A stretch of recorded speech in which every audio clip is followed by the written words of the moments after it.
ഈ പാറ്റകളുടെ സമരം, ധർമ്മേന്ദ്ര പ്രധാൻ്റെ രാജി, അതുപോലെ പ്രധാനമന്ത്രിയുടെ രാജ്യത്തെ അഭിസംബോധന ചെയ്തുകൊണ്ടുള്ള വീഡിയോകൾ, ഒരുപാട് ചർച്ചകൾ ഈ വിഷയത്തിൽ നടന്നിട്ടും കേന്ദ്ര ആഭ്യന്തരമന്ത്രി അമിത്ഷാ ഈ വിഷയത്തിൽ ഒന്നും പ്രതികരിച്ച് കണ്ടില്ല.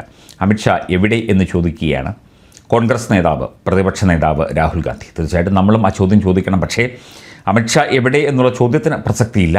ഇവിടെ കാര്യങ്ങൾ എങ്ങനെ ഇതൊക്കെ നടപ്പിലാക്കുന്നു, അല്ലെങ്കിൽ ഇതുമായി ബന്ധപ്പെട്ട മറ്റ് നടപടികൾ, രാജ്യവിരുദ്ധ ശക്തികൾ രാജ്യം തകർക്കാൻ ശ്രമിച്ചതും അതിൻ്റെ മറ്റ് വിശേഷങ്ങൾ, അതുപോലെ തന്നെ ഈ CJPക്ക് പിന്നിൽ ആരാണ് തുടങ്ങിയ കാര്യങ്ങളെക്കുറിച്ചുള്ള അന്വേഷണവും മറ്റ് കാര്യങ്ങളും ഒക്കെ തന്നെ തുടരുകയാണ്. അമിത്ഷാ ഉണ്ടോ ഇല്ലയോ, മിണ്ടിയോ ഇല്ലയോ എന്നുള്ളതിന് രണ്ടാമത്തെ പ്രസക്തി മാത്രമേ ഉള്ളൂ. പക്ഷേ അമിത്ഷാ എവിടെ എന്നുള്ള ചോദ്യം ഇന്ത്യയിലെ ജനങ്ങൾ ചോദിക്കുന്നുണ്ട് എന്നത് ഒരു സത്യമാണ്. അത് ആരായാലും ചോദിച്ചു പോകും. ഇത്രയും വിഖ്യാതനായ ഇന്ത്യയുടെ ആഭ്യന്തരമന്ത്രി ഇത്രയും പ്രശ്നങ്ങളും പ്രതിസന്ധികളും ഉണ്ടായിട്ടും എന്തുകൊണ്ട് പ്രതികരിച്ചില്ല? പക്ഷേ അതിൻ്റേതായ കാരണമുണ്ടാകും. നമുക്കതേക്കുറിച്ച് വലിയ ബോധ്യമില്ല. നീറ്റ് ചോദ്യപേപ്പർ ചോർച്ചയുമായി ബന്ധപ്പെട്ട് പ്രതിഷേധിച്ച വിദ്യാർത്ഥികൾക്ക് നേരെയുണ്ടായ പോലീസ് അതിക്രമത്തിൽ ആഭ്യന്തരമന്ത്രി അമിത്ഷാ മറുപടി നൽകണമെന്നാവശ്യപ്പെട്ട് രാജ്യസഭയിലും ലോക്സഭയിലും പ്രതിഷേധം. ലോക്സഭ ആരംഭിച്ചതിന് പിന്നാലെ പ്രതിപക്ഷ അംഗങ്ങൾ അമിത്ഷാ എവിടെ എന്ന മുദ്രാവാക്യം ഉയർത്തിയാണ് പ്രതിഷേധിച്ചത്.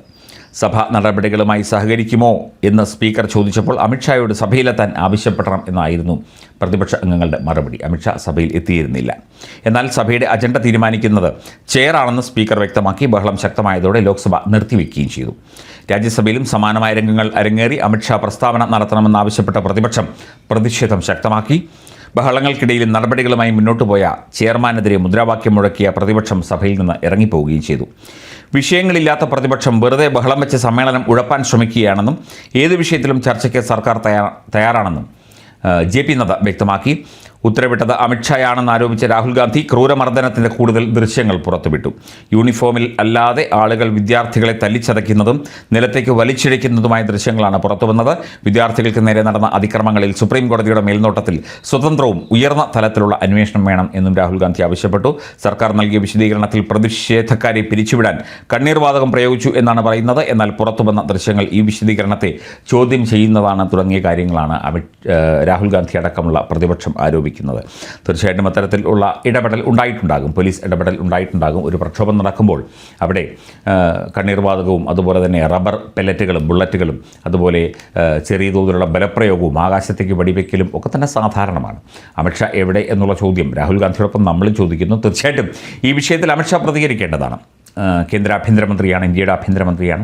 ഇത്തരം പ്രശ്നങ്ങളും പ്രതിസന്ധികളും ഉണ്ടായപ്പോൾ ഇപ്പോൾ CANRC വിഷയത്തിലും ഡൽഹി കലാപം അടക്കമുള്ള കാര്യങ്ങളിലുമൊക്കെ തന്നെ കൃത്യമായ ഇടപെടൽ അമിത്ഷാ നടത്തിയിരുന്നു, കൃത്യമായ പ്രതികരണം അദ്ദേഹം നടത്തിയിരുന്നു. പക്ഷേ ഈ വിഷയത്തിൽ വ്യക്തമായൊരു പ്രതികരണം കേന്ദ്ര ആഭ്യന്തരമന്ത്രി അമിത്ഷായിൽ നിന്ന് ഉണ്ടായിട്ടില്ല എന്നത് വാസ്തവമാണ്. അതൊരു അത്യാവശ്യ കാര്യമാണ്. ഈ വിഷയത്തിൽ അദ്ദേഹം നേരിട്ട് ഇടപെട്ട് പ്രതികരിക്കും. അദ്ദേഹം മറ്റ് കാര്യങ്ങളുമായി ബന്ധപ്പെട്ട ഏകോപനങ്ങളും മറ്റ് കാര്യങ്ങളും നടത്തും. രാജ്യസുരക്ഷയുമായി ബന്ധപ്പെട്ട കൂടുതൽ കാര്യങ്ങളിൽ കൂടുതൽ ശ്രദ്ധ ചെലുത്തിക്കൊണ്ട് മുമ്പോട്ട് പോകുന്ന ഒരു ആഭ്യന്തരമന്ത്രി എന്നുള്ള നിലയ്ക്ക് കൂടുതൽ ഈ വിഷയത്തിൽ പ്രതികരിക്കേണ്ടതും കൃത്യമായി വാദങ്ങൾ ഉന്നയിക്കേണ്ടതും അത്യന്താപേക്ഷിതമായ കാര്യമാണ് എന്നതിൽ തർക്കമില്ല. അമിത്ഷാ വൈകാതെ തന്നെ പ്രതികരിക്കും എന്ന് ഇന്ത്യയിലെ ജനങ്ങളും പ്രതീക്ഷിക്കുന്നു.